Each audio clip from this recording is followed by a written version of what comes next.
अतुल तू ये देख, जो जो गीता हम पढ़ रहे हैं, मुझे ये बता, ये आज तक ये ज्ञान कहीं पढ़ा? नहीं पढ़ा। इतने लोग गीता की व्याख्या करते हैं, वो टांग देते हैं, ये करते हैं, वो करते हैं, कहीं है ही नहीं। राइट। तो ज्ञान को भी ना ऊपर ऊपर से वो कुछ बताते हैं जो कि असली है नहीं। हम्म। आप जब तक पढ़ो नहीं, आपको नहीं पता लगता भी असली क्या है। Right right. और एक और अच्छी चीज थी, गीता प्रेस गोरखपुर एक ही पब्लिशर ने, मतलब ये तभी ये हुए थे, ये इंडिपेंडेंस के टाइम ही बने थे। 17 करोड़ सिर्फ गीता गीता की उन्होंने किताबें छाप दी। 17 करोड़। वाह। One publisher. Amazing. Of course it is the biggest one, या लेकिन एक पब्लिशर। या। अब इसके बाद ये देखो, वो प्रभुपाद की भी गीताएं हैं, शंकराचार्य की भी गीताएं हैं, विवेकानंद की, पता नहीं कितनी कितनी गीता हैं, सीधी सी बात। Right right. लेकिन सिर्फ और सिर्फ गीता प्रेस ने 17 करोड़ इस साल तक छाप दी है। इम्प्रेसिव। मतलब गीता से ज्यादा कोई पब्लिशिंग किसी किताब की हो ही नहीं सकती, या। है ही नहीं। चलो शुरू करें। हाँ बिल्कुल। अच्युतम केशवम कृष्ण दामोदरम राम नारायणम जानकी वल्लभम अच्युतम केशवम कृष्ण दामोदरम राम नारायणम जानकी वल्लभम। कौन कहता है भगवान आते नहीं, मैं तो कहता हूँ उनको बुलाते नहीं। कौन कहता है भगवान आते नहीं, मैं तो मैं तो कहता कह हूँ उनको बुलाते नहीं। अच्युतम केशवम कृष्ण दामोदरम राम नारायणम जानकी वल्लभम। अच्युतम केशवम कृष्ण कृष्ण दा दामोदरम राम नारायणम जानकी जानकी वल्लभ। वल्लभम। कौन कहता है भगवान खाते नहीं, मैं तो कहता हूँ उनको खिलाते नहीं। कौन कहता है भगवान आते नहीं, मैं तो कहता हूँ उनको बुलाते नहीं। अच्युतम केशवम कृष्ण दामोदरम राम नारायणम जानकी वल्लभम। अच्युतम केशवम केशव नारायण राम दामोदरम राम नारायणम नारायणम जानकी जानकी वल्लभम। वल्लभम। ये छोटा सा बच्चा। वो आ गया। ये उसकी बेटी है ना। सत श्री अकाल। आई। आप भी गीता चुनोगी? चलो। ओम पार्थाय प्रतिबोधिताम ओम पार्थाय प्रतिबोधिताम भगवता नारायणेन स्वम भगवता नारायणेन स्वम व्यासेन कथितां पुराण मुनिना व्यासेन ग्रथिता पुराण मुनिना मध्ये महाभारतम मध्ये महाभारतम अद्वैतामृत वर्षणीम अद्वैतामृतवर्षिणी भगवतीम अष्टादशाध्यायनीम भगवतीम अष्टादशाध्यायनीम अम्ब त्वाम अनुसंददामि अम्ब त्वाम असुतंदतामि भगवत गीते भवद्वेषिणीम भगवत गीते भवद्वेषिणीम नमोस्तुते व्यास विशाल बुद्धे नमोस्तुते विशाल विशाल बुद्धे पुल्लारविंदायत पत्र नेत्र फुल्लारविंदाय तत्रुप नेत्र येन त्वया भारत तैलपूर्णः ये भारत परिपूर्णः प्रज्वालितो ज्ञानमया प्रदीपः प्रज्वालितो ज्ञानमया प्रदीपः प्रपन्न पारिजाताये प्रपन्न पारिजाताये स्तोत्रवेत्रैकपाणये स्तोत्रवेत्रैकपाणये ज्ञानमुद्राय कृष्णाय ज्ञान मुद्राय कृष्णाय गीता मृत्यु हे नमः। गीता मृत्युंजय नमः। वसुदेव सुतं देवं वसुदेव सुतं देवं कंस चाणूरमर्दनम कंस चारूणमर्दनम देवकी परमानंदम देवकी परमानंदम कृष्णं वंदे जगद्गुरुं। कृष्णं वंदे जगद्गुरुं।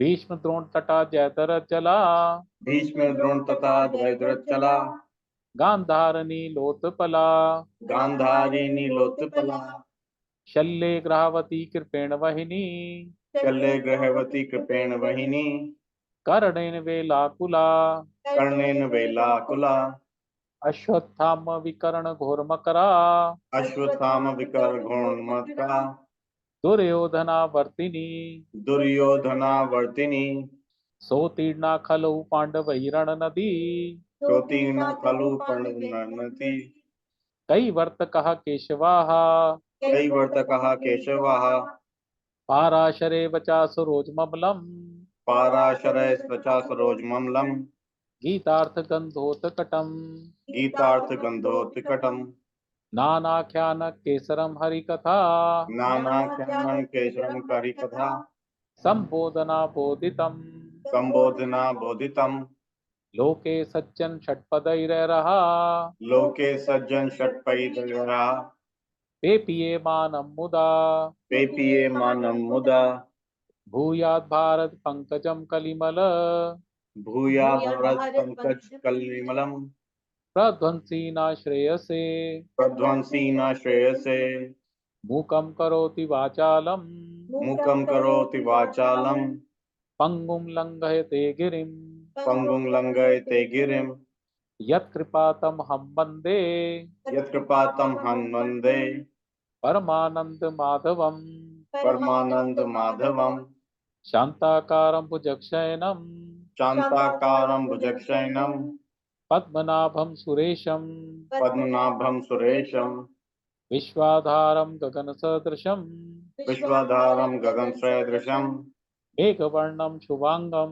मेघवर्णं शुभांबं लक्ष्मीकान्तं कमलनयनं लक्ष्मीकान्तं कमलनयनं योगिभिर्ध्यानगम्यं योगिभिर्ध्यानमेघं वन्दे विष्णु भवभयहरं वन्दे विष्णु भवभयहरं सर्वलोकैकनाथं सर्वलोकैकनाथं यं ब्रह्मा वरुणेन्द्र रुद्रमरुतः यं ब्रह्मा वरुणेन्द्र रुद्रतमः स्तुन्वन्ति दिव्यैस्तिवैर् शृण्वन्ति दिव्यैस्त्वैः वेदैः साङ्गपत्क्रमोपनिषदैर् वेदैः साम्प्रतमोपनिषदैः गायन्ति यम सामगाः गायन्ति यं सामगाः ध्यानावस्थित तद्गतेन मनसा ध्यानावस्थिततन्मनसा पश्यन्ति यम योगिनो पश्यन्ति यं योगिनो यस्यान्तं न विदुषुरासुरगुणा यस्यान्तं न विदुषुरासुरगुणा देवाय तस्मै नमः देवाय तस्मै नमः देवाय तस्मै नमः। देवाय तस्मै नमः। ओम श्री परमात्मने नमः। ओम श्री परमात्मे नमः। तो ना मैं अभी 9वें का एक एक लाइन में बता दूं कि ये ना थोड़ा दिमाग में बिठा लेना, ये बड़ा अच्छा अध्याय है। ठीक है, ठीक है, ये भी सार है गीता का एक तरह से। ओके। तो 9वें अध्याय में भगवान कहते हैं कि भाई ये मैं तुझे एक ऐसा ज्ञान दूंगा जिसे जानने के बाद तेरे को कुछ जानने के लिए और नहीं जरूरत है। तो ये ज्ञान क्या है? इन्होंने कहा एक तो ये राज विद्या है। राज विद्या है जो सबसे ऊपर की विद्या है, इससे ऊपर कुछ होती नहीं। फिर उसमें उन्होंने कहा कि भाई ये जो है ये परम रहस्यमय है, कि लोगों को करोड़ों करोड़ों जन्म लेने के बाद भी कोई नहीं बता पाता इसे। ये रहस्यमय है और बड़ी आसान है, सबसे बड़ी बात, और अविनाशी है। जैसे मैं अविनाशी हूं, कभी इधर उधर नहीं होता, ये विद्या भी हमेशा यही विद्या रहती है, भगवान को बार बार ये बतानी पड़ती है। ठीक है। यप। फिर उसमें उन्होंने कहा भी जो लोग मेरे पे श्रद्धा नहीं रखते, वो जन्म मरण के चक्कर में लगे रहते हैं, सीधी सी बात है। जो नास्तिक लोग हैं या भगवान को नहीं मानते, सत्ता को, तो वो अपने कर्मों के हिसाब से दोबारा जन्म लेंगे, फिर मरेंगे, फिर जिएंगे, तो ये सब उनका चलता रहता है 84 लाख जन्म। और ये कोई गारंटी नहीं है कि अगली जन्म आपको मनुष्य की ही मिलेगी, ये समझ लो इस बात को, ये कोई गारंटी नहीं। राइट। और हमारे शास्त्रों में है, एक राजा भरत हुए हैं जिनके ऊपर, नाम के ऊपर ये भारत नाम पड़ा। राइट। तो राजा भरत का क्या हुआ कि जब बूढ़े हो गए तो पहले राजा लोग ना जंगल जंगल में चले जाते थे सन्यास लेकर। तो सन्यास लेकर चला गया जंगल में, उसने झोपड़ी बना ली, झोपड़ी बना ली, भगवान का भजन करने लग गया। अब करते करते क्या हुआ, एक दिन उसने देखा कि एक ना हिरणी आई, जो कि गर्भा थी, सगर्भा थी, उसके पेट में बच्चा था, उसके पीछे शेर दौड़ रहा था। तो हिरणी ने पानी में छलांग लगा दी, क्योंकि कुटिया जो थी नदी के किनारे थी। राइट। पानी में छलांग लगा दी तो शेर पानी में जा नहीं पाया, शेर भाग गया। तो ये गए, इन्होंने फिर उसे निकाला तो वो देखा कि वो हिरनी तो मर गई, लेकिन बच्चा पैदा कर दिया। अब उन्हें लगा भी इस बच्चे को कौन पालेगा, तो बच्चे को पालने में लग गए। अब वो सारा दिन देखे उसे, छोटा सा बच्चा था, इधर जा रहा है उधर जा रहा है, उसको खाना खिला, ये कर, भजन भी कर रहे थे, लेकिन अब वो भजन से ज्यादा ध्यान बच्चे में हो गया। मरने लगे तो उनके दिमाग में यही आया कि इस बच्चे का क्या हो। और हमने गीता में ये देख लिया कि अंत समय जो बुद्धि आएगी वही आपका अगले जन्म का कारण है। या क्योंकि मरते समय हिरण दिमाग में था। और देखो सन्यास लेके गए हुए हैं, राजा भरत कोई छोटे मोटे राजा नहीं थे, बड़े प्रतापी राजा थे। राइट। और देखो भाई, सारी चीजें छोड़ के सन्यास लेना भी बहुत हिम्मत चाहिए उसको। या तो इतना प्रतापी राजा होते हुए उन्होंने सब छोड़ के सन्यास ले लिया, लेकिन वो हिरण को पालने में रह गए वहां पे जाके सन्यास लेकर। अब हिरण को पालने लगे, मृत्यु के समय उन्हें यही याद रहा कि इसका क्या होगा, इसका क्या होगा, इसका क्या होगा।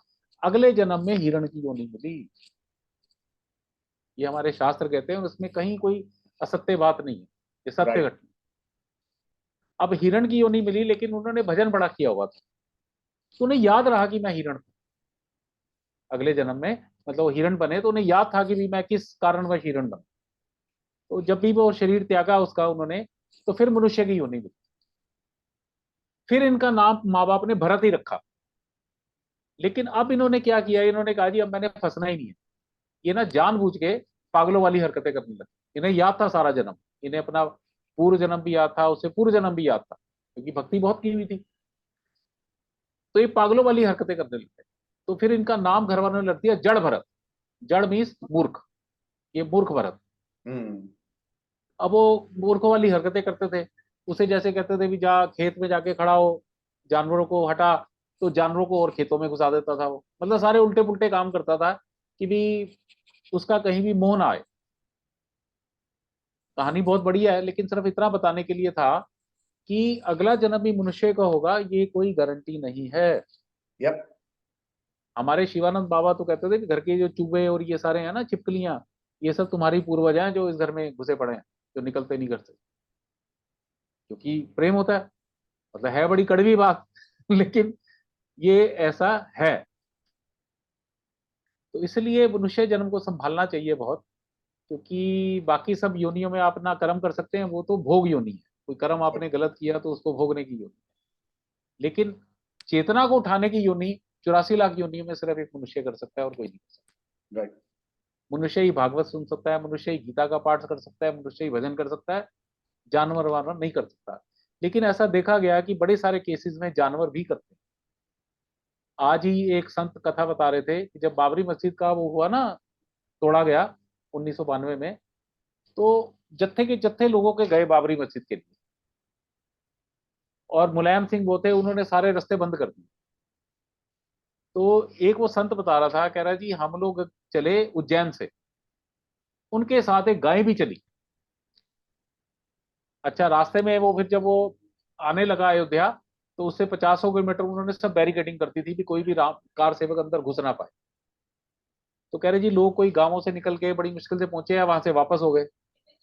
लेकिन गाय वापस नहीं हुई। गाय ने क्या करा, वो जो बैरियर लगा हुआ था उसके साथ सिर पटक पटक के वहीं जान दे दी। या तो भाई वो पूर्व जन्म का कोई राम भक्त रहा होगा, अब इस जन्म में बेचारा गाय बना। तो कुछ चेतना बची होगी जिससे उसे याद था कि मैं क्या था क्या नहीं था।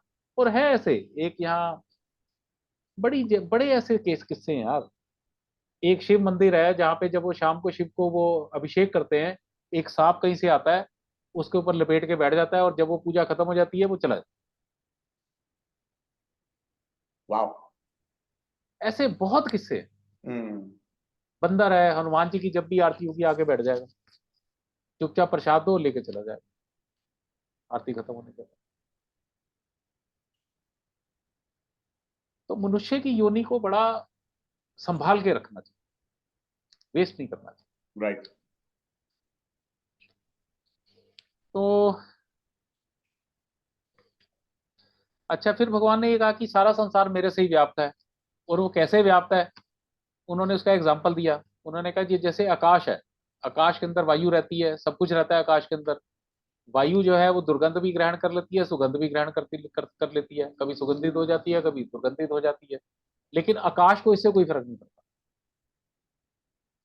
आप एक मटका लो, मटके में भी आकाश है, उसमें आपने चाय बनाई, दाल बनाई, ये बनाई, कुछ भी बनाया, लेकिन आकाश को कोई फर्क नहीं पड़ा। तो भगवान ये कहते हैं मुझे आप आकाश की तरह मानो, और जितने करोड़ों ब्रह्मांड है ये सब मेरे अंदर स्थित है। ये जो भी करते हैं करते रहे, मुझे इससे कोई फर्क नहीं पड़ता। जैसे आकाश निर्लिप्त है, मैं निर्लिप्त रहता हूं, मुझे इससे कोई फर्क नहीं पड़ता। ये सारे मेरे अंदर सब क्रियाएं चलती रहती हैं, आती रहती हैं, जाती रहती हैं, मेरे को इन सब चीजों से कोई फर्क नहीं पड़ता। मैं आकाशवत सारी चीजों को धारण करता हूं। फिर उसमें उन्होंने कहा कि भाई, बताया था कि जब ब्रह्मा जी का दिन खत्म होता है तो सारे के सारे, उन्होंने कहा जी, प्रकृति में चले जाते हैं जीव। फिर जब ब्रह्मा जी का दिन शुरू होता है तो सारे के सारे दोबारा जन्म ले लेते हैं। फिर ब्रह्मांड खत्म हो जाता है तो सारे भगवान में समा जाते हैं। फिर नया ब्रह्मांड उत्पन्न होता है तो सारे के सारे जीव नए ब्रह्मांड के अंदर उत्पन्न हो जाते हैं। तो ये सब भी चलता रहता है ऐसे। और प्लस उन्होंने कहा कि ये जो प्रकृति है, मेरी अध्यक्षता में, मेरे अंडर ये सारे काम करती है, संसारों को बनाने के भी, संसारों को बिगाड़ने के। जैसे जैसे मैंने रूल्स बनाए हुए हैं, इस तरह से मेरे देवता हैं, एडमिनिस्ट्रेटिव ऑफिसर्स हैं, जिस चीज को मैंने जितनी जितनी पावर दे रखी है उस हिसाब से वो आपके इंसानों के वो कार्य करते रहते हैं। और विधि विधान भी बनाए हुए हैं। धन चाहिए कुबेर जी को, ऐसे ऐसे पूजो, धन आ जाएगा। Did I tell you my experience? मैं ना शिवानंद बाबा के यहाँ जाता था, मैंने शायद बताया हुआ है, मेरे को रिपीट कर बताया देता था। आई थिंक बाकी को नहीं बताया था। मेरे को रिपीट याद है, कर तेरी देता ऑफिस में बैठा था मैं तब। हाँ। तो हम शिवानंद बाबा के यहाँ जाते थे ऋषिकेश में, बच्चों को भी ले जाता था, छोटे थे, 11-11 दिन का वहाँ पे वो होता था, ईयर एंड, मतलब वो 25 दिसंबर से 3-4 जनवरी तक होता था। ठीक है। तो बाबा हमेशा ये कहते थे कि निष्काम पूजा करनी है, कोई मांगना नहीं है कुछ भी भगवान से, क्योंकि भगवान मिल जाएंगे तो सब कुछ मिल जाएगा, बात करें। तो एक दिन कुछ लोगों ने कहा कि भाई बाबा जी, पैसे भी तो चाहिए घर चलाने के लिए। तो उन्होंने कहा हाँ बिल्कुल चाहिए। तो कह रहे जी कुछ ऐसा करो भी हमारा घर भी चलता रहे। तो लास्ट डे उन्होंने कहा भी ऐसा है, जिन लोगों को पैसे चाहिए ना वो रुक जाओ, वरना लास्ट डे ना 12 बजे दोपहर को छोड़ देते थे कि लोग अपने घर पहुंच जाए। तो भाई साहब सबसे पहले हम थे वहां रुके हुए। तो 12 बजे फिर बाबा ने 1 घंटा सेशन शुरू किया। तो उन्होंने कहा जी ये नहीं करना, वो नहीं करना, झूठ नहीं बोलना, ये नहीं वो नहीं, फलाना ढमकाना कर कुर के उन्होंने कहा भी मैं एक मंत्र दे रहा हूँ, जितना पैसा चाहिए इसे मांग लो, मिल जाए। तो सबने कहा जी वो तो ठीक है, लेकिन ये कंडीशंस कौन करेगा कि झूठ नहीं बोलना, ये नहीं करना, पड़ोसी को डबल मिलेगा, इससे नहीं वो करना, द्वेष करना, ये करना, ये तो हो ही नहीं सकता। तो बाबा ने कहा चलो ऐसा है, मैं तुम्हें एक बार छूट देता हूँ, तुम जैसे हो वैसे ही रहो, ये मंत्र है, ये करो, और जितना धन चाहिए ले लो। और ये जो धन है आपको प्रारब्ध के अलावा मिलेगा, जो आपकी किस्मत में आप लिखवा के लाए हो, मेरे जीवन में मुझे 10 करोड़ मिलने हैं, तो उसके अलावा मिलेगा। ये मैं अपनी घटना बता रहा हूँ तो। हाँ।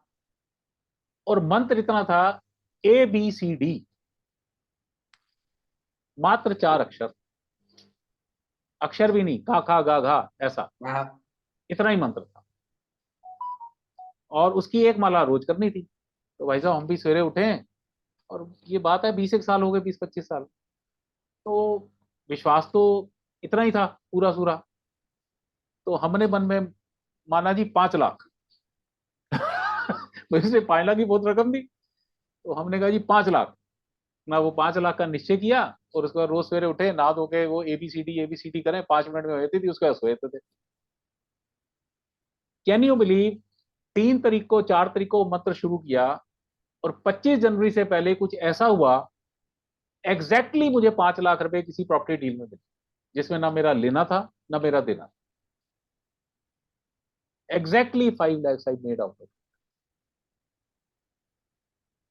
This is क्या my करें experience, and I still have that mantra. तो लेकिन बाबा ने कहा था ये मंत्र ऐसा नहीं है, इसके बाद तुम्हारी इच्छाएं खत्म हो जाए। मतलब ये जो अभी बहुत उछल रहे हो ना, ये चाहिए वो चाहिए, तो इच्छाएं खत्म हो जाएंगी, और बाकी ये हुआ कि अब कोई इच्छा ही नहीं रखती, मन ही नहीं करता। अब लगता है जो हो रहा है सब ठीक। यप। तो भाभी ये सब है, ऐसा नहीं है ये नहीं है।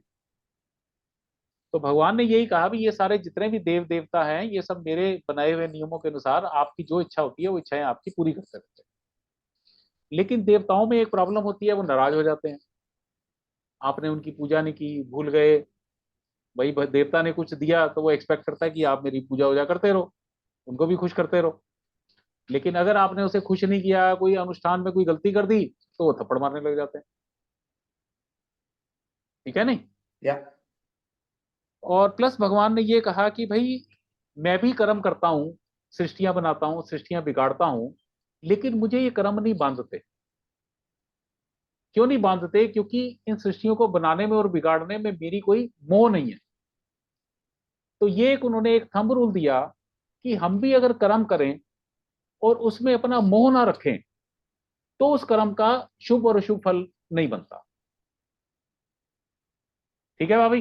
हम्म। कर्म करें और उसमें मोह ना रखें, नियत कर्म करें, जो करना है करना ही करना है, सीधी सी बात। लेकिन ये नहीं मैंने बच्चे को पाला, उसके बाद वो आगे अब मैं बूढ़ा हो जाऊंगा तो मुझे कमा के दे, नहीं दिया तो खुंदक। 99% हमारे काम ऐसे ही होते हैं कि जो भी काम करो, फल पहले दिमाग में आ जाता है कि भाई, और अगर फल कोई नहीं है तो काम करने का मन ही नहीं करता, आदमी सुबह टीवी देखते रहो चुपचाप, क्या करना भी है, जब इससे कोई फायदा ही नहीं है, मिलना ही नहीं है, तो क्यों ये काम करना है। तो भगवान ने भी ये रहस्यमय ज्ञान दिया कि भाई आप जो भी कर्म करें, उसमें अगर आपके फल में आसक्ति नहीं है, तो भाई जन्म मृत्यु क्यों होती है? जब आपने फल की इच्छा की, अब मैंने अतुल की बड़ी सेवा करी और मैंने एक्सपेक्ट किया भी अतुल मुझे 10 करोड़ देगा, लेकिन अतुल ने नहीं दिए। नहीं दिए तो अगला जन्म मेरा होगा और अतुल को मुझे 10 करोड़ देने पड़ेंगे, कैसे भी कर, क्योंकि मैंने उसकी सेवा की है और मैंने एक्सपेक्ट किया अतुल से। और अगर आपने फल की इच्छा ही नहीं रखी, तो फिर अगला जन्म किस लिए? रीजन ही खत्म हो गया ना जन्म का। यप। भाई जितने भी जन्म होते हैं हमारे, किसी ना किसी इच्छा की वजह से होते हैं। जब इच्छा ही खत्म हो गई, तो जन्म का हेतु ही खत्म हो गया। तो ये भी भगवान ने एक रहस्य बताया है कि उन्होंने कहा भी जैसे मैं कर्म करता हूं, अगर दुनिया भी ऐसे कर्म करे, तो वो भी जन्म मरण के चक्कर से बाहर हो जाएगी। और मतलब जो भी है इस तरह से। प्लस उन्होंने ये कहा भी जो मूर्ख लोग हैं वो मुझे मानुषी व्यक्ति मानते हैं और मेरा उपहास उड़ाते हैं मैं जब भी वो लेता हूँ, अवतार लेता हूँ। और हालांकि देखो भगवान जब अवतार लेते हैं तो ऐसी सी चीजें दिव्य उनके, उन्होंने तीसरे अध्याय में कहा था, जन्म कर्म के मैं दिव्य हूँ, यो बेती तत्पता। मेरे जन्म जो है वो दिव्य कर्म करने के लिए होते हैं। भाई दिव्य कर्म क्या है? राम भगवान पैदा हुए, खरदूषण को मारा उन्होंने छूटते ही, छोटे थे अभी। खरदूषण वो थे जो रावण से भी ज्यादा बलशाली थे। तो भाई इससे लोगों को समझ आ जानी चाहिए भी ये कोई नॉर्मल आदमी नहीं है भाई, ये कुछ दिव्य पुरुष है। लेकिन फिर भी लोग मजाक उड़ाते थे। कृष्ण भगवान ने 6 दिन के थे, पूतना को मारा। और कहते हैं भागवत में लिखा है पूतना मरी तो 13 किलोमीटर लंबी थी वो, उसकी डेड बॉडी 13 किलोमीटर, भागवत में लिखा हुआ। अब छोटा सा बच्चा इतनी बड़ी राक्षसी को मार रहा है। फिर तृणावर्त आया, ये आया, वो आया, पता नहीं कितने कितने शक्तासुर, पता नहीं कितने कितने वो आए, लेकिन सबको उन्होंने मारा।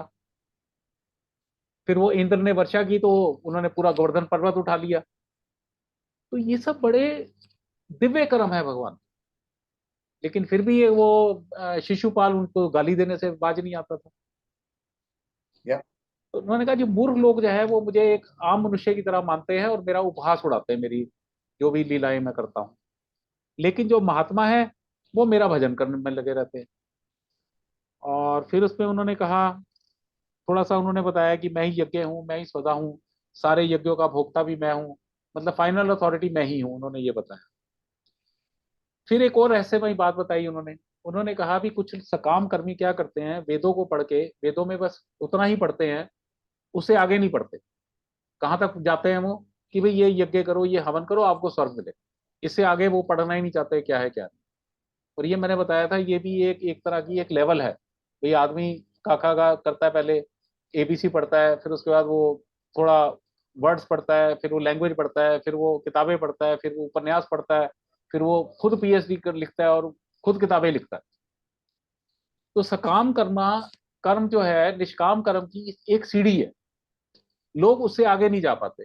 और सकाम कर्म करके क्या करते हैं, उन्हें स्वर्ग भी मिल जाता है, हवन हवन करते हैं, स्वर्ग मिल जाता है। लेकिन स्वर्ग उतनी देर तक ही मिलता है जितने उन्होंने पुण्य कर्म किए हुए हैं। और जैसे ही पुण्य कर्म खत्म होते हैं उनके रेशो में, तो वो वापिस उसे मनुष्य जन्म में फिर आना पड़ता है। तो भगवान ने ये बताया कि भाई आपकी जो बुद्धि है वो सकाम कर्मों में ना हो। आपकी बुद्धि जो है वो फल वाले कर्मों में नहीं होनी चाहिए, आपको निष्काम कर्म करने की आदत डालनी चाहिए। फिर उन्होंने ये भी कहा कि जो अनन्य भाव से मुझे पूछते हैं, जो मेरे ही आश्रित रहते हैं, तो उन्होंने कहा उसका योग क्षेम मैं वहन करता हूँ। ये भी बहुत बड़ी घोषणा करी उन्होंने, कि जो उनकी जरूरत की चीजें हैं वो मैं प्रोवाइड करता हूँ, कैसे भी करूँ। और जो उनके पास चीजें आ गई उनकी रक्षा भी मैं करता हूँ। एक बार मैंने जो उन्हें चीजें दे दी, तो मैं फिर उन चीजों को उनसे, उनकी रक्षा करने की जिम्मेवारी भी मेरी है। फिर और उन्होंने कहा भी जो देवताओं की पूजा करते हैं वो देवताओं के पास जाते हैं मृत्यु के बाद, जो पितरों की पूजा करते हैं पितरों के पास जाते हैं, कुछ लोग भूतों की पूजा करते हैं वो भूतों के पास जाते हैं, लेकिन जो मेरी पूजा करते हैं वो मेरे पास ही आते हैं। और मेरे पास जो आ गया वो फिर जन्म मरण के चक्कर से बाहर हो गया। तो अब ये आपके विवेक के ऊपर है भी, आपने किसको पूजना है, क्या करना है क्या नहीं करना। फिर उसके बाद उन्होंने कहा भी ये देवता लोग जो है, अगर आप इनकी ढंग से पूजा ना करो तो ये तो नाराज हो जाएंगे। लेकिन मुझे कोई नाराजगी नहीं होती, मुझे कोई छप्पन भोग नहीं चाहिए, कुछ स्पेशल ट्रीटमेंट नहीं चाहिए। पत्रम पुष्पम फलम तोयम, ये चार चीजें। मुझे आप भाव से पत्ता अर्पण कर दो, मुझे आप भाव से फूल अर्पण कर दो, मुझे आप भाव से जल अर्पण कर दो, मुझे आप भाव से एक छोटा सा फल अर्पण कर दो, मैं उसी में प्रसन्न हूं। मुझे इससे ज्यादा कुछ नहीं चाहिए। और ना मुझे कोई विधि विधान चाहिए कि भगवान को ऐसे पूजना है, ये करना है, वो करना है। ये सब कर्म कांड है। अब ये जो इस्कॉन वाले हैं, ये बड़े भगवान को सुला रहे हैं, ये कर रहे हैं, तो उनका ना एक उसके पीछे एक एम है कि हमारा मन 24 घंटे भगवान की उसमें लगा रहे। इसलिए वो आपको इस तरह की हरकतें कराते हैं कि अब भगवान के कपड़े सिल के इनको चेंज करो, अब भगवान को नहलाओ, अब भगवान को खिलाओ, ताकि आप कैसे ना कैसे भगवान के साथ जुड़े रहे, आपकी आदत बन जाए उनसे। तो इसलिए वो भी गलत नहीं है, वो भी ठीक है।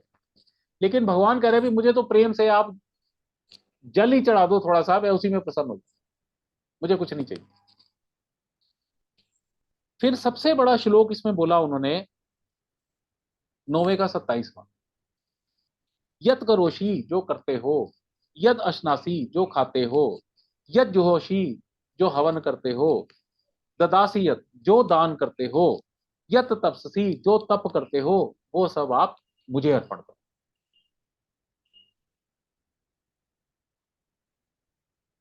ये जीवन में आदत डालनी चाहिए। Yeah. जो भी करते हो भगवान को अर्पण करो। दान करते हो, ये ना कहो कि भी मैंने इसको दान दिया, तब तो हम ऐसी कह दो कि ये मैंने ईश्वर तेरे को दान दिया, बात करो।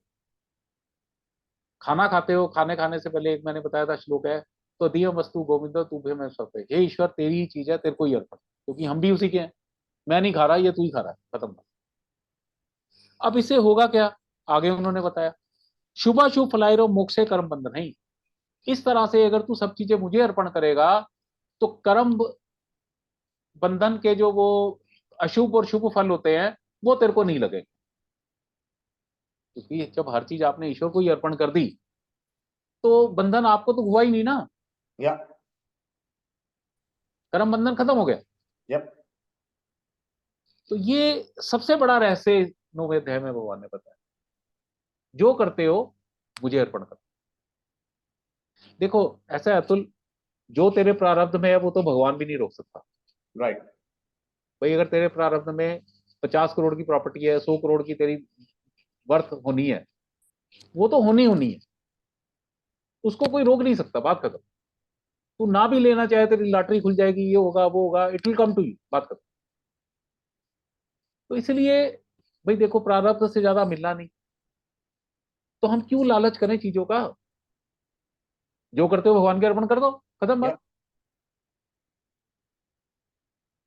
भाभी गेटिंग दिस पॉइंट? somewhat ये पार्ट पॉइंट पूरा क्लियर नहीं होता मुझे, but क्योंकि भगवान को अर्पण करने इट कैन जस्ट बी कि मैंने कह दिया कि हाँ, भगवान को। नहीं पहले आप झूठा ही कहोगे, धीरे धीरे आपके मन से आपके होने लगेगा। इसीलिए कहते हैं ना, गुरुद्वारे में 40 दिन जाओ तो 41वें दिन आप रुक ही नहीं पाओगे, आप झूठा ही भगवान को अर्पण कर जाओ। धीरे धीरे 1 2 4 6 महीने बाद आपको भाव ही ऐसा आएगा कि ये मैंने ईश्वर को ही दे दिया, खत्म बात। भाई देते नहीं, आप बच्चों को देते नहीं चीजें उठा उठा के, ये ले हाँ अंदर, तू ये ले जा, ये तू ले जा, ये तू ले जा, और कोई मन में भाव ही नहीं आता भी मैंने क्यों दिया। तो जिस दिन भगवान से भी ऐसा रिलेशन हो जाएगा तो वो ऑटोमेटिकली हो जाएंगी चीजें। ऐसा ये भाव वगैरह ये सब ना धीरे धीरे कई जन्म लगते हैं इनको शुद्ध होने में। लेकिन कोई बात नहीं, शुरू करो कहीं से भी। अगर मुझे आज पता लग गया कि भी ये ऐसे करने से ये इतने फायदे हैं, तो let me start it today only. तो Yep. कर्म बंधन से छूटने का सबसे सरल उपाय, जो करते हो ईश्वर को अर्पण करो। तीसरे अध्याय में एक श्लोक था, मई सर्वाणी रहाओ, जो था तीसरे अध्याय का, मई सर्वाणी कर्माणी सन्नसे अधात्म्य, सारे कर्म तू मेरे को अर्पण कर। अब यहां भगवान ने उससे भी आगे बढ़ गए, उन्होंने कहा जो करता है, जो खाता है वो भी मुझे अर्पण कर, जो तू हवन करता है वो भी मुझे अर्पण कर, जो दान करता है वो भी मुझे अर्पण कर। भाई दान तो तुम उसी को दे रहे हो, लेकिन मन में भाव ये है कि मैं इसको नहीं दे रहा, मैं भगवान को दे रहा हूं, खत्म बात। सबसे सरल विधि, इससे सरल विधि हो ही नहीं सकती। ये परम रहस्य में ज्ञान गीता का, असली ज्ञान अगर मैं कहूं तो वो यही है। देखो मोक्ष क्या है, हर कोई मोक्ष के पीछे दौड़ता है। मोक्ष मीन्स की भी हमारी 84 लाख योनियों से जान छूट जाए, यही है। गुरु ग्रंथ साहब पढ़ो, ये पढ़ो, वो पढ़ो, सब जगह यही है। गोविंद मिलन की है तेरी बरिया, ये जो तेरी मनुष्य योनि है ये ईश्वर से मिलने की योनि है। अबर काम तेरे किते ना काम, और कोई भी काम तेरे किसी काम नहीं आने वाला। मिल साध संगत भज केवल नाम, कि साधुओं की शरण में जा और नाम की शरण ले। कलयुग केवल नाम आधारा, सिमर सिमर से उतरे पार। तो कलयुग में भगवान ने अपनी सारी शक्ति अपने नाम में रखी। वो नाम कुछ भी हो सकता है, वाहिगुरु हो सकता है, नानक हो सकता है, कृष्ण हो सकता है, राम हो सकता है। आप सिर्फ राम राम कहें पार हो जाओगे, आप कृष्ण कृष्ण कहें पार हो जाओगे। भाई हमारा तो कोई ग्रंथ कहता ही नहीं है इसके अलावा।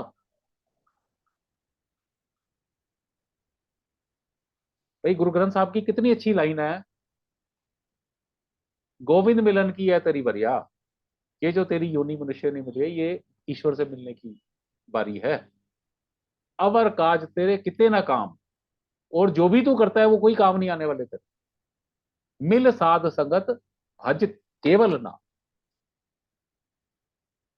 ये इसलिए उन्होंने साधु संतों ने या नानक ने ये बातें इसलिए कही, क्योंकि सच्चाई ये है कि जो आपको मिलना है वो मिलना ही है। पूर्व जन्म में आपने जितने दान किए हैं, या जिस हिसाब से आपका जन्म से पहले, एक मैंने बताया था ना, जन्म से पहले ही आपकी एक लिस्ट बन जाती है, कैसी पत्नी मिलनी है, कौन बच्चा मिलना है, कौन बेटा मिलना है, कौन दुश्मन मिलना है, कौन मित्र मिलना है, कितने पैसे मिलने हैं, कितने दिन भूखे रहना है, और कितने दिन दूर से ज्यादा खाना है, कौन सी बीमारी होनी है, और कितने दिन आपने स्वस्थ रहना है, और किस दिन तुमने शरीर छोड़ना है। ये सब जन्म लेने से पहले फिट हो जाता है। तो बेसिकली तो आप कुछ कर ही नहीं सकते इसमें, क्या कर सकते हो आप? You can do nothing. हमें लगता है कि हम कर रहे हैं, इसीलिए वो गुरु नानक देव के जो वो शुरू में ही कह दिया, एक ओंकार सतनाम कर्ता पुरख, करने वाला केवल वो है, आप सिर्फ कठपुतलियां हैं।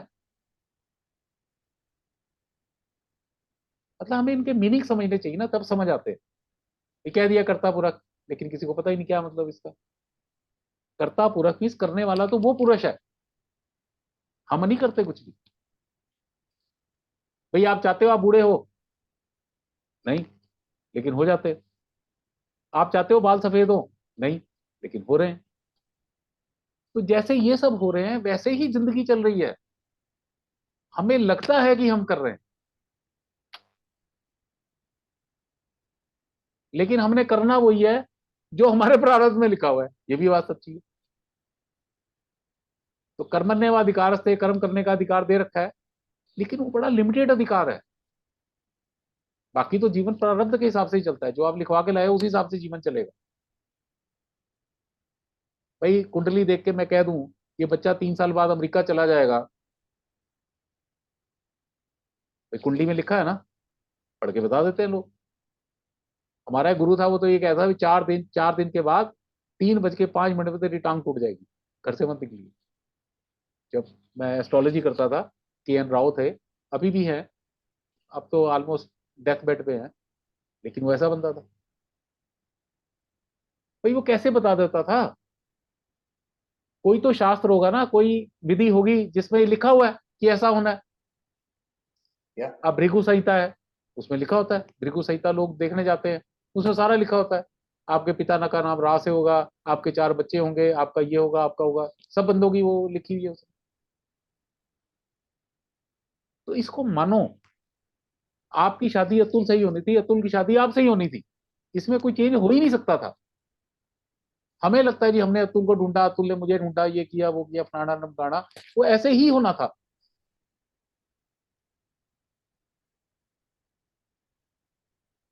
ठीक है। अब Yeah. और काम काज तेरे किते ना काम, बाकी जो भी चीजें हैं वो तेरे काम नहीं आने वाली। मिल साध संगत भज केवल नाम, साधुओं का संगत करो और नाम का सिमरन करो, तभी ये जन्म मृत्यु से छुटकारा मिले। पर एट द सेम टाइम अपना काम करते रहो, है ना? काम करो, ये भी गीता तो कहती है। सेकंड अध्याय में था, राइट? कि हाँ हाँ, अपना विदाउट एनी अपना काम तो छोड़ना ही नहीं है, पूरी बस केवल। इंटीग्रिटी से काम करते रहो। भाई देखो, आप छोड़ोगे तब भी कर्म तो करोगे ही। भाई खाना खाना भी कर्म है, पोटी करना भी कर्म है, कर्म तो आप नहीं भी चाहोगे तब भी होगा। लेकिन उन्होंने कहा भी इस कर्म के शुभ और अशुभ फल ना बने, इसकी क्या सरल उपाय है? सारी चीजें मुझे अर्पण करो, खत्म बात। एक कृपालू जी थे, अभी डेथ हुई उनकी, वो तो एनसाइक्लोपीडिया था सनातन धर्म का। अतुल उसे सारे पुराण सारे ये रटे हुए थे भाई साहब। उसे कोई पूछ लो महाभारत के 10वें अध्याय में 8वें पेज पे क्या लिखा हुआ है, टक, जब तक तू बोलेगा वो बोल देगा, श्लोक बोल देगा। एनसाइक्लोपीडिया, मैं मिला हूं उस बंदे से, सब पता है ऐसे लोगों को। तो मुद्दा यह है भी, उस कर्म जब शुभ और शुभ फल पैदा करता है तभी हमारी जन्म मृत्यु होती है। तो वही हमने पीछे ही पढ़ा था भी, कर्म को हमने अकर्म वाली तरीके से करना है, निष्काम कर्म कैसे करें। तो निष्काम कर्म का सरल उपाय है कि जो भी करो ईश्वर के अर्पण करो। शाम को बैठो और कहो जी आज मैंने जो किया भगवान तेरे अर्पण, छुट्टी।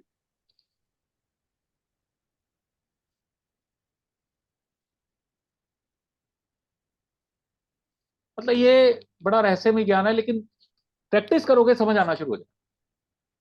Yeah. अच्छा, फिर उसके बाद फिर उन्होंने कहा भी आप बड़े से बड़े पापी हैं, बड़े से बड़े पापी, गलानी मत लाना। जिस दिन तुमने दृढ़ निश्चय कर लिया कि आज के बाद मैं पाप कर्म नहीं करूंगा, आप उसी दिन शुद्ध हो गए, महात्मा बन गए। और फिर उन्होंने कहा भी जो इस तरह का आदमी है, हे अर्जुन घोषणा करता हूं मैं, ना मैं भक्ता प्रणश्यति, मेरा जो अनन्य भाव से भक्त बनना बन गया, शुरू कर दी उसने, मैं उसका नाश नहीं होने दूंगा, ये गारंटी है। बहुत बड़ी गारंटी है। पहले उन्होंने एक गारंटी दी कि जो सिर्फ मेरे आश्रित ही हो गया तो भैया उसकी जरूरतें भी मेरी जिम्मेवारी, और जो भी उसके पास है उसको रक्षा करने की भी मेरी जिम्मेवारी। दूसरी गारंटी उन्होंने ली थी, ना मैं भक्ता प्रणश्यति, मेरा जो भक्त बन गया उसका मैं नाश नहीं होने दूंगा, फिर मैं उसे गलत मलत योनियों में नहीं डलने दूंगा, जो मर्जी होता है। बहुत बड़ी बात है। इसलिए लास्ट में उन्होंने कह दिया, मन मना वह, अपना मन मेरे अंदर लगा, मत भक्तो, जैसा मैं कहता हूं, जैसा मैं गीता में बता रहा हूं उस हिसाब से कर्म कर, मेरे बातों को मान, माम नमस्करू, और मुझे नमस्कार कर। नमस्कार मीन्स मेरे शरणागत में रह। माँ में वेशसी, अगर तू ऐसा करेगा तो तू मुझे ही प्राप्त होगा। मत परायणा, मेरे आश्रित अगर हो गया तो। इस तरह से ये गीता का श्लोक 2 बार आया। तो संत ये कहते हैं जो चीज भगवान 2 बार बोलेंगे मतलब वो तो ध्यान से सुननी चाहिए। ईश्वर की भक्ति करो, ईश्वर में मन लगाओ, जो ईश्वर कहता है, जो शास्त्रों में उसने कहा है उसे मानो, उस तरह से अपनी जिंदगी चलाओ। तो उन्होंने कहा इसमें कोई शक ही नहीं है कि तू मुझे प्राप्त नहीं होगा, तो मुझे ही प्राप्त हो। और बाकी आप देवताओं को पूजना चाहते हैं तो भगवान ने मना नहीं करा इसमें। उन्होंने कहा जी जिस आदमी जो इस देवता को पूछता है मैं उसकी श्रद्धा उसी में और स्थिर कर देता हूँ कि हाँ ठीक है बढ़िया करो। भगवान ये नहीं कहते हो ये क्या कर रहा है मेरे पास कर। तो सिर्फ गीता में उन्होंने बताया कि भाई उसकी भक्ति का क्या फल है, मेरी भक्ति का क्या फल।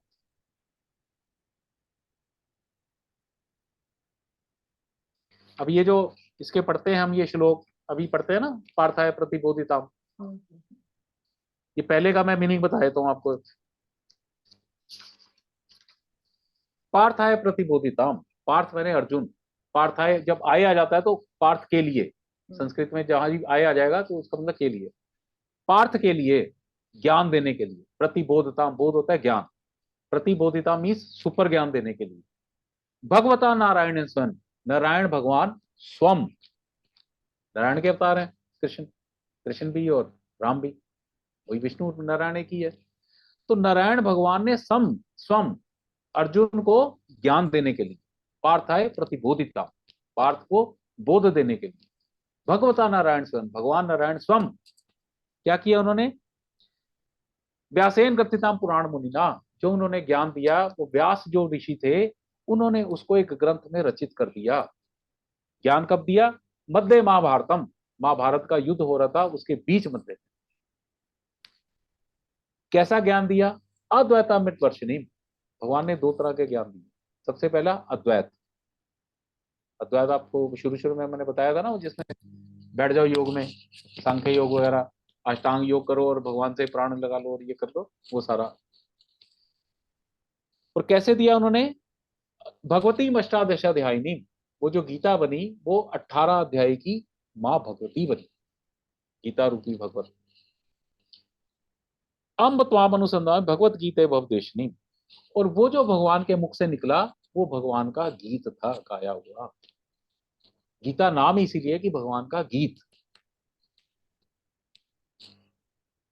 और क्या है वो गीत, भव द्वेषणी, भव मैंने संसार, संसार को छुड़ाने वाली।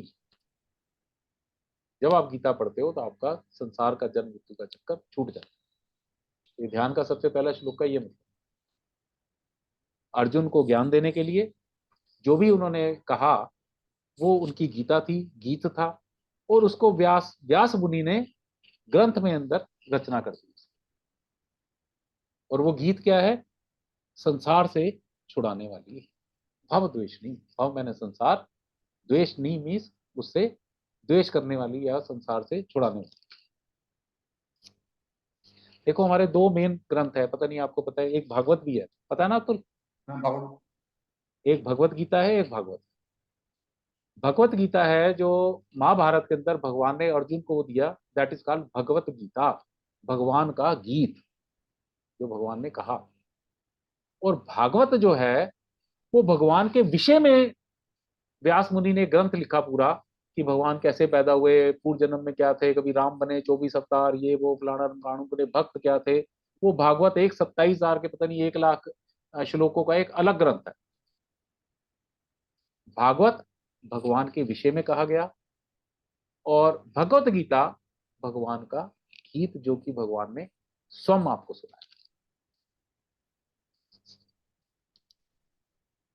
ठीक है। Yep. कई दफा लोग कंफ्यूज हो जाते हैं, भागवत भागवतम क्या है। तो भगवत गीता अलग है, भागवतम ग्रंथ अलग है। Yeah. भगवत गीता तो मात्र 700 श्लोक है। भागवत के अंदर पता नहीं 1 लाख है कि 25,000 है कि 27,000 है, बड़ा ग्रंथ है। उसमें सारे ये भरत ऋषि जो भी मैं कहानियां सुनाता हूँ, ये सारी भागवत के अंदर है सारी टोटल। ये सारे दृष्टांत जो है भागवत की। 18 पुराण जब व्यास जी ने लिख दिए तो उनका मन अभी मतलब ना उन्हें लग रहा था कुछ छूट गया। तो नारद जी के पास गए, उन्होंने कहा यार मजा नहीं आया, 18 पुराण लिख दिए मैंने, वेद भी लिख दिए, लेकिन कुछ छूट रहा है। तो नारद जी ने कहा भाई ये तूने ज्ञान की बातें लिखी, अब भगवान की लीलाओं के बारे में लिख। तो उसमें सारी भगवान की लीलाएं हैं, वृंदावन में क्या करा, पूतना को कैसे मारा, इसको कैसे किया, ये किया, वो सारी कहानी है। फिर वो भक्तों की कहानी है, एक उनके पुंडरीक हुए, एक ये हुए, उद्धव था, ये था, वो था, सबकी उसके अंदर वो है। तो भगवान का सब्जेक्ट विषय में जो बताया गया वो भागवत है, और जो भगवान ने खुद कहा वो भगवत गीता। अब ये 9वें अध्याय का पता लग गया रहस्य, Yeah. पता लग गया आप कौन सी रेलगाड़ी पकड़नी है, कौन सा डेस्टिनेशन की पकड़नी है। ठीक है, अब 10वां शुरू करूं कि 1-2 श्लोक करूं? नहीं, हाँ बिल्कुल, शुरुआत कर देते हैं। कर लेते हैं।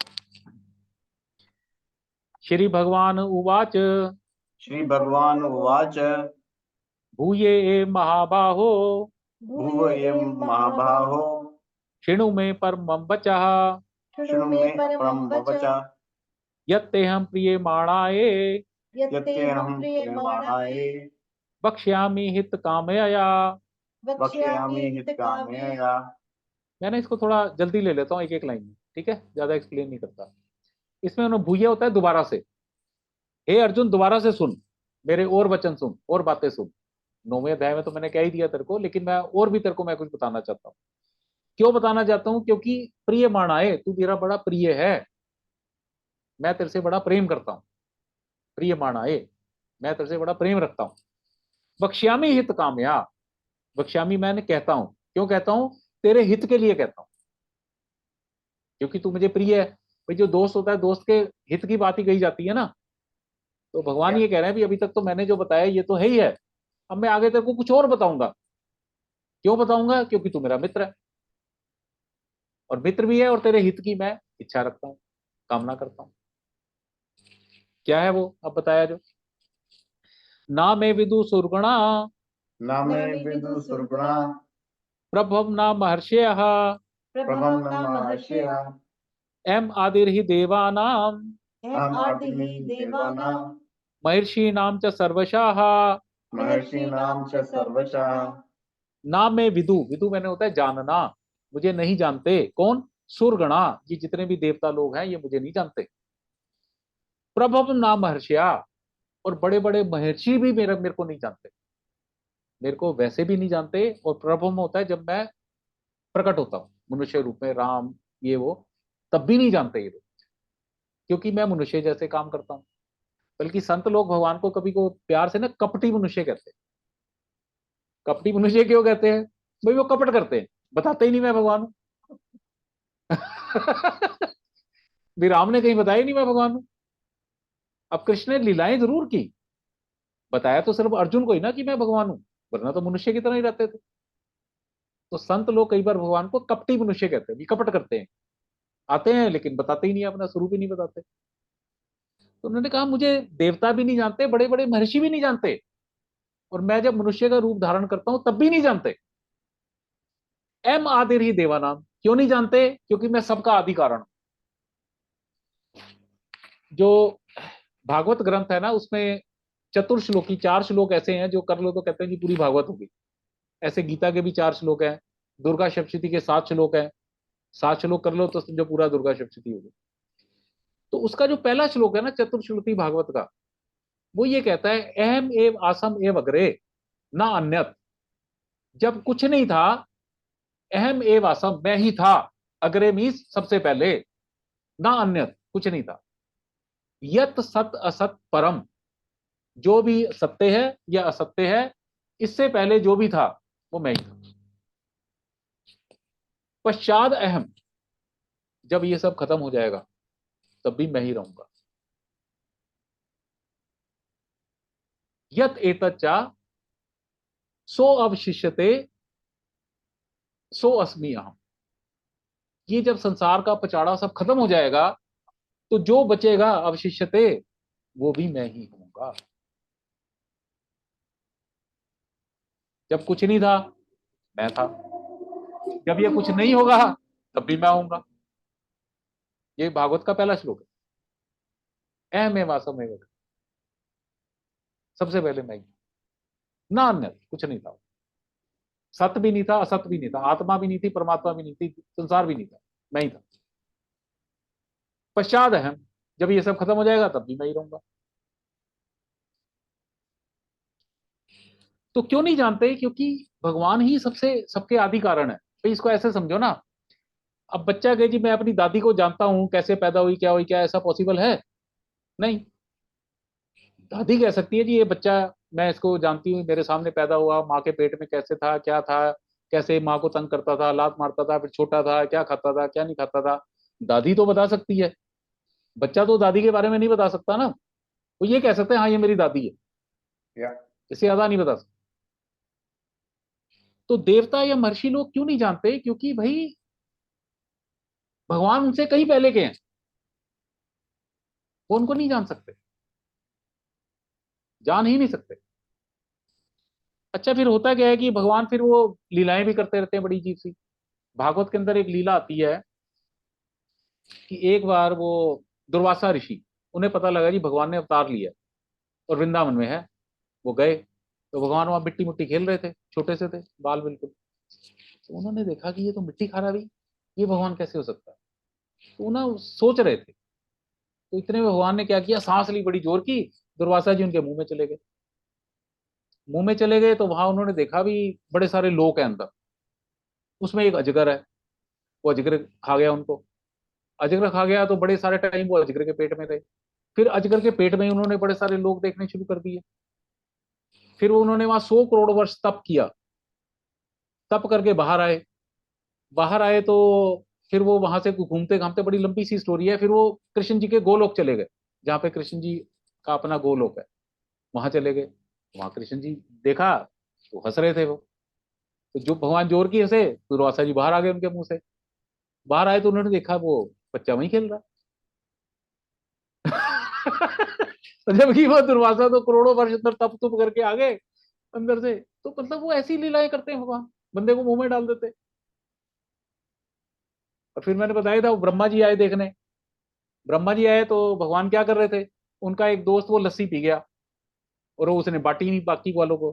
भगवान ने उसका पकड़ा, उसका मुंह खोला और उसके मुंह से लस्सी निकाल के अपने मुंह में डाली। ब्रह्मा जी कह रहे हैं यार ये कौन, ये ऐसे कैसे भगवान हो सकता है, हाउ कम? अब ब्रह्मा जी फिर वो ग्वालों वालों को ले गए तो भगवान ने वो नहीं पैदा कर दिए। तो बना तो सिर्फ ब्रह्मा जी सकते हैं ना ब्रह्मांड में, और तो कोई किसी के पास पावर नहीं है। और ब्रह्मा जी ने थोड़ी देर बाद देखा कि वो नीचे ग्वाल वाले वैसे ही हैं। तो उन्होंने अपना वो स्टोर रूम देखा जहाँ पे बंद किए हुए थे, वहां पे भी ग्वाल वाले थे। तो उन्हें लगा भी ये तो ऊपर ही है कोई। फिर वो आके उन्होंने माफी हुई मांगी। फिर एक और आता है कि जब भगवान द्वारकाधीश हो गए ना, द्वारका में जाके राजा बन गए, तो ब्रह्मा जी एक बार मिलने आए उनसे। तो उन्होंने द्वारपाल से बोला जी ब्रह्मा जी आए हैं, कह दो उनको। तो भगवान ने द्वारपाल से पूछा भी कौन से ब्रह्मांड के ब्रह्मा जी आया? तो ब्रह्मा जी पागल हो गए, कह रहे ये क्या मतलब है? तो ब्रह्मा जी आए अंदर, उन्होंने कहा प्रभु कोई और भी ब्रह्मांड है क्या? उन्होंने कहा हाँ है। तो उन्होंने कहा जी मैं कैसे? तो उन्होंने कहा कोई बात नहीं। उन्होंने उसी टाइम 200-300 ब्रह्मा बुला दिए। कोई 1000 मुख वाला था, कोई 600 मुख वाला था, कोई, क्योंकि हमारा जो ब्रह्मांड है ना, हमारे ब्रह्मांड में 4 मुख वाले ब्रह्मा जी हैं। उन्हें कहते हैं चतुरानन। आनंद मैंने मुंह, चतुर मैंने चार। तो हमारा जो ब्रह्मांड है उसमें जो ब्रह्मा विष्णु महेश हैं, जो ब्रह्मा जी हैं, वो 4 मुख वाले। उन्होंने कम से कम हजारों ब्रह्मा वहां पे पेश कर दिए। किसी के 1000 मुख थे, किसी के 1 लाख मुख थे, किसी के 10 लाख मुख थे, किसी के कितने थे, किसी के कितने थे। तो भगवान को समझना बड़ा मुश्किल है भाई साहब। इसलिए उन्होंने कहा कि कोई ऋषि देवता कोई मुझे नहीं जान सकता, हाँ मैं उनको जानता हूं। पीछे एक श्लोक आया था, वेद हम समतीतानि वर्तमानानि च अर्जुन। आज तक जो भी हो सका है उसे मैं जानता हूँ, वर्तमान को भी मैं जानता हूँ क्या हो रहा है, भविष्यानि च भूतानि, जो भविष्य भी होगा लोगों का वो भी मैं जानता हूँ। ना तो वेद माँ कश्चिन, लेकिन कोई मुझे नहीं जानता, मैं सब जानता हूँ। मैंने देखे हैं लोग, हमारे भी 2-3 गुरु हैं जो कि आपके 10-15-20 जन्म आपके बता देंगे। शास्त्र ये कहता है कोई पुण्य आत्मा है तो जब वो गर्भवास में होता है, बच्चा गर्भ में आती है कोई पुण्य आत्मा, तो वो 100 जन्म तक देख सकता है, लेकिन 100 से ऊपर नहीं देख सकता। भीष्म पितामह का ये स्टोरी है। भीष्म पितामह जब शरसैया पे लेटे हुए थे तो उन्होंने भगवान से कहा, कृष्ण से, उन्होंने कहा कृष्ण मैंने अपने 100 जन्म देख लिए, मुझे समझ नहीं आ रहा कि ये किस वजह से मैं इस बाणों पे लेटा हूं। तो उन्होंने कहा पितामह 8 जन्म और पीछे जाइए। तो 108वें जन्म में उसने अपने आप को देखा, भीष्म पितामह ने, राजा है, घोड़े पर जा रहा है, रास्ते में एक सांप था, तो उसने सांप को उठाया और ऐसे तीर से उठाया और साइड में फेंक दिया। साइड में फेंका तो सांप जो था एक झाड़ियों वाली, वो जो कांटीली झाड़ियां थी उसके ऊपर जाके गिरा। अब सांप निकल नहीं पाया वहां से, धीरे धीरे धीरे उसका ब्लड निकला और वो मर गया। उन्होंने कहा पितामह ये 108वें जन्म का वो है कर्म फल।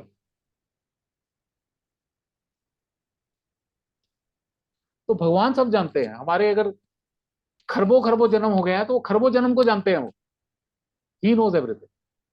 वो कहते हैं स्वेद हम समतीतानि, आज तक जो भी हुआ है मैं सब जानता हूँ। वर्तमानानि च अर्जुन, और जो आज भी हो रहा है मैं वो भी जानता हूँ। भविष्यानि च भूतानि, जो लोगों का भविष्य होगा वो भी मैं जानता हूँ। ना तो माम वेद कश्चिन, लेकिन मुझे कोई नहीं जानता। तो ये उन्होंने अर्जुन को यहाँ बताया।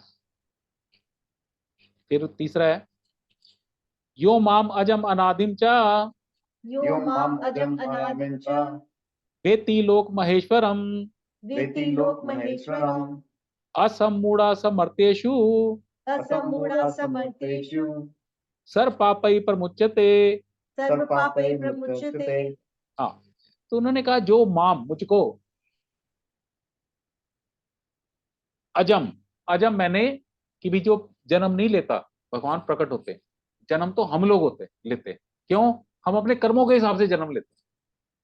अच्छे कर्म किए, अमीर आदमी क्या पैदा हो गए, किसी संत के यहाँ पैदा हो गए। बुरे कर्म किए, गरीब आदमी क्या पैदा हो गए। ईश्वर जन्म नहीं लेता, अजन्मा, वो स्वयं प्रकट होता है।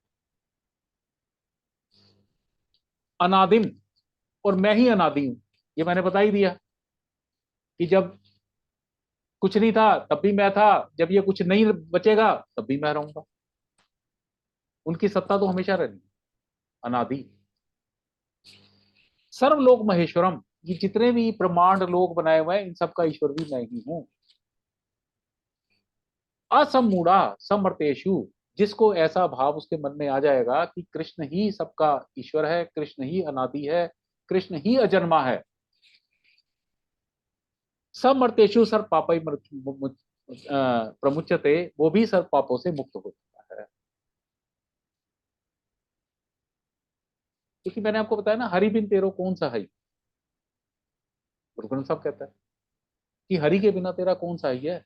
काको मात पिता सुत बनता, को काहू को भाई, कौन तेरी माता, कौन तेरी पिता, कौन तेरी पत्नी, कौन कैसा भाई, अंत समय कोई संग ना चाले, जिन्हें रेव लपटाई। इनको हमेशा पकड़ के बैठते हैं, मेरी पत्नी, ये मेरा बेटा, ये मेरा वो।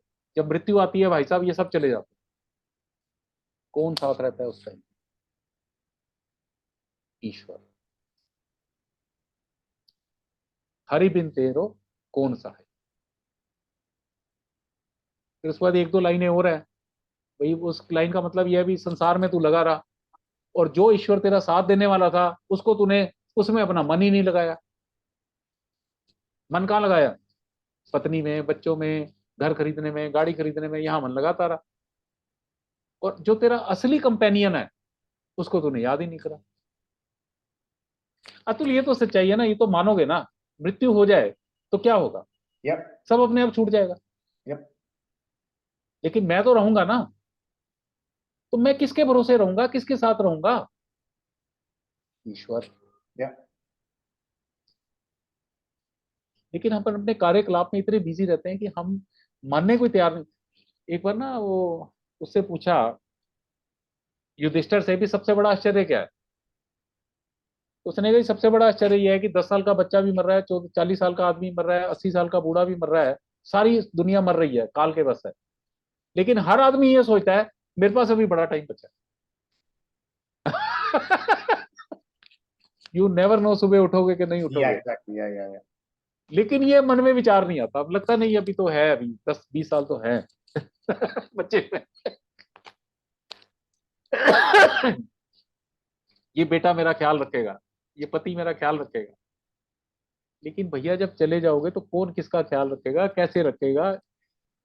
वही ना, अंत समय कोई संग ना चाले, कोई साथ नहीं जाने वाला। जिन्हें रे लपटाई, जिनके साथ तू इतना प्रेम करता रहा, जबकि प्रेम का करना था ईश्वर से करना था। क्यों, मृत्यु के बाद भी वही दिखेगा, उसी ने कहीं ना कहीं तुझे संभालना है। तो कहीं ना कहीं अपना मन वहां लगाना चाहिए। चलो, बाकी फिर आगे कर लेंगे, 3 श्लोक हो गए। Yep. आप बाकी आगे कर लेंगे, ठीक है? Yep. चलो।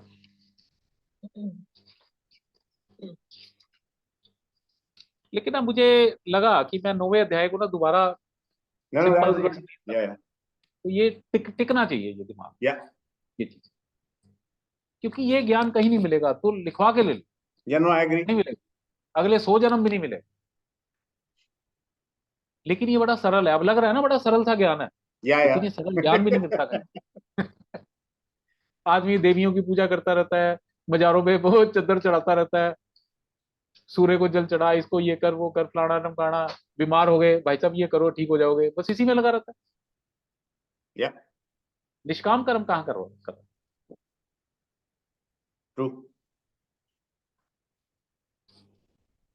गीता शास्त्रम इदम पुण्यम, गीता शास्त्रमिदं पुण्यम यह पठेत प्रहतः पुमान, ये पठेत प्रयते पुमान् विष्णु पदम अवाप्नोति, विष्णुपदम् अवाप्नोति भय शोकादि वर्जिता, भयशोकादि वर्जिताः गीता अध्ययनशीलस्य गीताध्ययनशीलस्य प्राणायाम परस्य च प्राणायाम परस्य च नैव सन्ति हि पापानि नैव सन्ति हि पापानि पूर्व जन्म कृतानि च, पूर्वजन्म कृतानि च मल निर्मोचनम पुंसाम, मन्निर्मुक्तं पुंसाम् जल स्नानम दिने दिने, जलस्नानं दिने दिने सकृत गीता अम्बसी स्नानम, सकृत गीता अम्बसी स्नानं संसार मल नाशनम, संसारमलनाशनम् गीता सुगीता कर्तव्या, गीता सुगीता कर्तव्य किम मन्नई शास्त्र विस्तरई,